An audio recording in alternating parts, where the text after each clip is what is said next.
Rio. Et je vais vous laisser le micro pour nous dire un petit mot. Bonjour à toutes et à tous, très heureuse de vous accueillir ici à Rio. D'autant plus pour donner le départ d'une course féminine dans une commune où on a une femme maire, où on a une présidente d'intercommunalité femme, ce qui est quand même une première. Hein. Là, j'ai l'ancien maire de Rio qui est ici. Et voilà, très heureuse de vous accueillir. Bonne course, profitez bien de ce parcours vallonné, vert, j'espère que vous aurez le temps de regarder le paysage un petit peu. Mais en tout cas, peut-être pas, mais en tout cas, vous allez traverser des villages qui sont très jolis. Voilà, très vallonné, très vert, magnifique, avec une population qui, je suis sûre, sera là pour vous soutenir. Voilà, bonne course et encore ravie de vous avoir accueilli, de vous accueillir ici à Rio, dans notre belle commune, dans notre beau département de la Haute-Saône.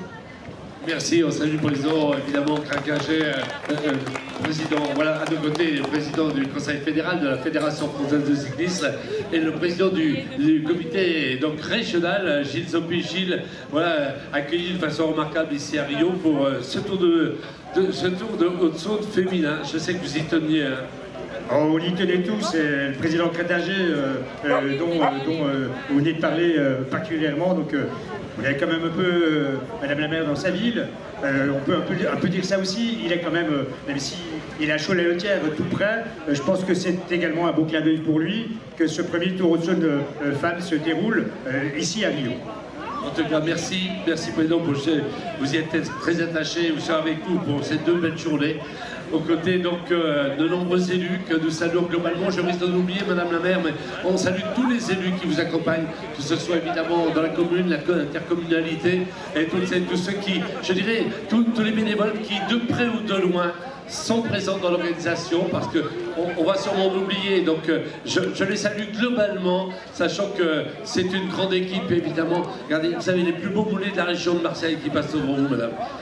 Enfin, c'était, je t'en parlais un petit peu au passé. Salut à Didier Carédu qui est avec nous, c'est l'homme des radios. C'est, voilà, on se parle sur la radio, l'homme des radios. Ce fut un des plus beaux mollets. Enfin, lui, c'était plutôt la pétanque, parce qu'il est de Marseille. En fait, il n'est jamais monté sur un vélo. Je crois qu'il va me maudire ce soir, celui-ci. Voilà, Didier, on salue toute l'équipe. Je suis obligé de meubler, hein, parce que à 5 minutes, mesdemoiselles, départ officiel dans 5 minutes. Vous savez qu'on a des arrêtés préfectoraux, donc on se doit évidemment de garder, Eric, on se doit évidemment de garder, vous êtes d'accord avec moi, parce que Monsieur David Chaud. Oh, madame la maire, on va pouvoir partir.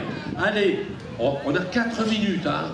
Mais c'était de bonne heure, cette demoiselle. Mesdames, messieurs, le départ du Tour de Haute-Saône chez les dames, 5e manche de la Coupe de France, Nationale 2, dans un, je rappelle, le départ fictif, hein, mesdemoiselles, on est bien d'accord. Je crois qu'on va les accompagner. Vous êtes prêts? Les voitures, c'est bon? Allez, on monte dans les voitures. Progression, s'il vous plaît, pour l'ensemble des caravanes. Voilà, le temps qu'on déplace à Goldwyn, c'est pas évident. Voilà. Le motard, il croyait qu'on partait dans ce sens. Un peu plus, c'est bon pour la moto, David? Allez, progression. Madame.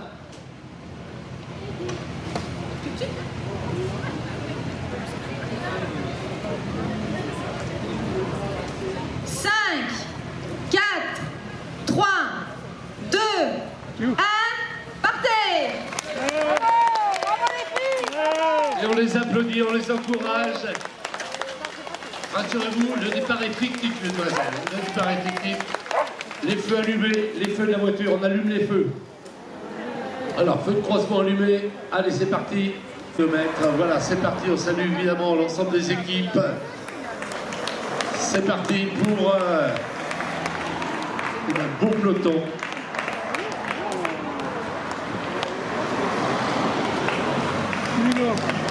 Et on salue les amis sapeurs-pompiers, évidemment. Merci à la Route d'Or.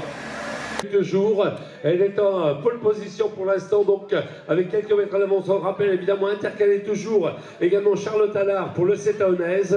Mais la situation donc à l'heure actuelle, donc Marine Mauger pour l'Occitane Cycliste Formation à quelques mètres de sa 55, Suzanne Malaquin du team Vert 35 féminin et donc Charlotte Allard, alors que voilà, donc toujours pour l'instant l'avantage.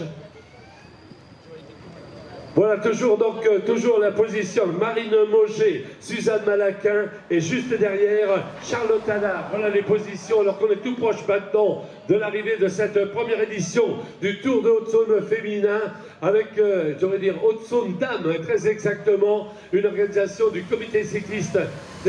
Toujours donc, voilà, toujours entrée de Rio pour la jeune femme de tête, Marine Mauger, dont nous rappelons qu'elle fut 7e, également de la Manche Coupe de France, du côté de Samonette-Bellac, c'était en Haute-Vienne, pour la Mayweather classique, elle fut donc parmi les tout meilleurs, elle faisait donc top 10, 7e place, elle enchaînait avec les championnats d'Occitanie sur route, où elle prenait médaillée de bronze, donc...